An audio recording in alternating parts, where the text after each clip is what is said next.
안녕하세요. 연봉불사입니다. 요즘 경기가 좀 이렇게 많이 불안정하죠. 뭐 대출 이자도 많고 또 여러 가지 장사하시는 분들도 뭐 되는 집은 또 되기는 하지만 그래도 또 대체적으로 보면 안 돼서 힘들어하시는 분들도 있고 또 힘들다 보니까 유지하기 힘들어서 가게나 이렇게 뭐 내가 집을 가지고 있었거나 이러신 분들은 금전적으로 좀 이렇게 융통이 안 되다 보니까 매매를 하려고 내놓는 경우가 많아요. 근데 또 요즘 부동산 경기도 좀 많이 얼어 있잖아요. 쉽게 사고 파는 게 쉽지가 않아서 내놓으시는 분들이 굉장히 힘들어해요. 빨리 매매가 안 되다 보니까. 그래서 이제 이런 부분에 대해서 어떻게 하면 매매가 잘 될까요 하고 요즘에 문의하시는 분들이 좀 굉장히 많아요. 그래서 오늘은 제가 집이라든가 상가, 건물 이렇게 안 팔릴 때 빨리 매매하는 비방에 대해서 좀 알려드릴게요. 근데 그렇다고 해서 무조건 따라한다고 해서 그 터에서 그 비방법이 맞아서 매매가 다 되는 건 아닙니다. 그러니까 꼭 매매 비방을 하더라도 정말 중요한 몇 가지는 좀 알고 계셔야 됩니다. 먼저 집, 상가, 건물을 안 팔릴 때는 매매 비방법이 이제 굉장히 많지만 우선 예전부터 이제 우리가 구전으로 내려오는 매매 비방법이 일반 분들이 좀 이렇게 따라 쉬운 방법 제가 몇 가지부터 좀 이렇게 알려드리고 또 효과적으로 좀 이렇게 빠른 방법을 좀 알려드릴게요. 물론 뭐 타당한 매매 가격일 때 그 비방을 했을 때 효험이 좀 있는 거지 내가 좀 욕심을 부리고 터무니없이 이렇게 그 높은 가격으로 내놨을 때는 이 매매 비방법도 사실은 잘 안 된다는 거 알고 계셔야 됩니다. 그럼 먼저 첫 번째로 우리가 이제 구전으로 내려오는 비방법 중에 하나가 이제 말말을 그 한문으로 적어서 건물의 내 기퉁이 현관 위쪽에다 붙여주는 겁니다. 붙일 때는 좀 이렇게 거꾸로 붙이셔야 되고요. 말맞자와 같은 효과를 보는 것이 말편자인데 직접 사용한 것을 좀 이렇게 구해야만 효과가 좀 있습니다.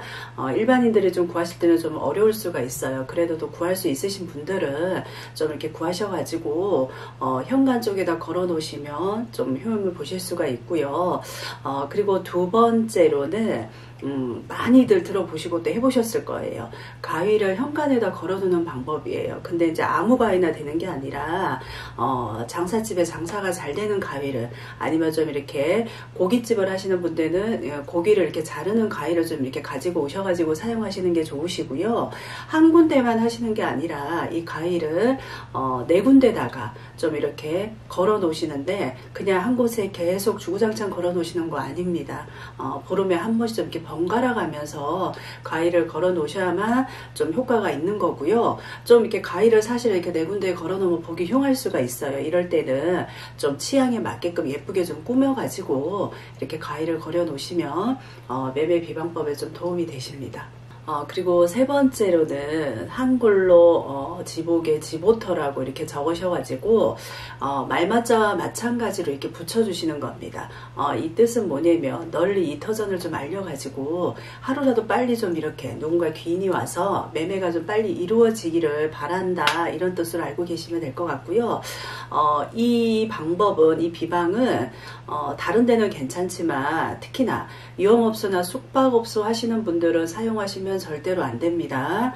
우리가 무턱대고 비방법이라고 해서 따라 하시는 분들이 많은데 어떤 비방법을 하시더라도 그 터의 기운에 맞게끔 하셔야지 좀 이렇게 효용을 보실 수가 있다는 거 알고 계셔야 됩니다.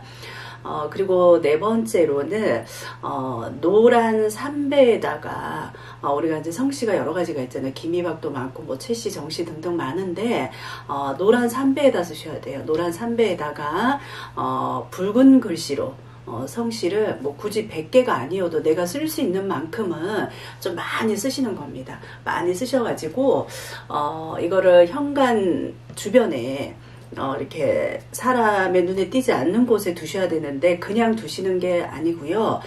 중요한 것은 여기다 바늘을 꽂으셔야 돼요. 바늘은 홀수로 해서 뭐 5개가 됐든 7개가 됐든 아니면 11개가 됐든 그 성실을 쓴 그 삼배에다가 바늘을 좀 이렇게 꽂으셔가지고 현관 쪽에 보이지 않는 곳에 이렇게 두셨을 때도 매매에 좀 효과를 보실 수가 있습니다. 그리고 5번째는 이 비방법은 일반인들한테 굉장히 좀 잘 효용이 있었던 방법이에요. 제가 좀 이렇게 고민을 하다가 그래도 좀 알려드려야 될 것 같아서 말씀을 드리는데 집이나 상가가 매매가 안 될 때, 안 팔릴 때 하는 비방입니다. 이 비방법은 크게 2가지로 좀 이렇게 보실 수가 있어요. 첫 번째로는 털을 움직이게 하는 비방이고요. 그리고 또 하나는 그 틀을 움직이려면 어떻게 해야 돼요? 사람들이 보러 와야 되잖아요. 그래서 털을 보러 오게끔 사람들이 들락날락 할 수 있게끔 하는 비방입니다. 터의 기운이 잠자고 이렇게 움직이지 않거나 아니면 터의 기운이 좀 이렇게 보러 오는 사람이 없을 때는 당연히 매매가 안 되겠죠. 그래서 제일 먼저 이 털을 좀 이렇게 들썩들썩 움직여서 보러 오는 사람들이 많게끔 만드는 방법이에요. 먼저 막걸리하고 메밀묵을 좀 준비를 하시고요. 그리고 생선 중에 치자가 들어간 생선을 준비하셔야 돼요. 치자가 들어갔다면 뭐 갈치, 꽁치, 멸치가 되겠죠. 이 생선 머리 부분하고 꼬리 부분을 잘게 좀 이렇게 다져서 썰어 주십니다. 그리고 큰 그릇을 좀 준비하셔가지고요. 거기에다가 이 생선 머리하고 꼬리 다진 거와 막걸리 메밀을 잘 넣으셔가지고 섞은 후에 좀 이렇게 사람들이 안 보일 때 밤늦은 시간에 내가 매매할 집 주변이나 아니면 상가 주변에 골고루 뿌려주시는 거예요.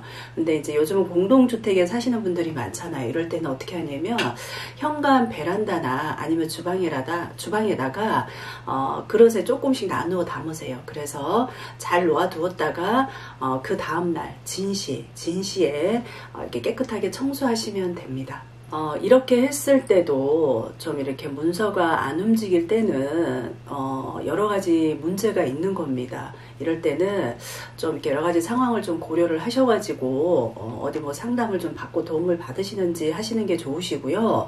또 이렇게 문서가 안 나갈 때는 어떤 문서를 가지고 있는 분의 그 사람이 어떤 문서운이 있는지 그 사람의 어떤 사주나 여러 가지를 좀 이렇게 놓고 상담을 좀 받으신 다음에 맞는 비방을 좀 하셔서 빨리빨리 문서를 빼시는 게 좋으실 것 같습니다. 오늘은 매매가 잘 안 될 때 비방하는 방법에 대해서 여러 가지 말씀을 드렸으니까 뭐 오래됐다 해서 안 나가진 않아요. 그리고 또 오늘 내놨는데 내일 나갈 수도 있는 여러 가지 방법이 있거든요. 그러니까 혼자 고민하지 마시고 여러 가지 방법을 해봤는데도 안 될 때는 되도록이면 좀 이렇게 도움을 받으셔서 현명하게 좀 이렇게 처리를 하셨으면 좋겠습니다. 감사합니다.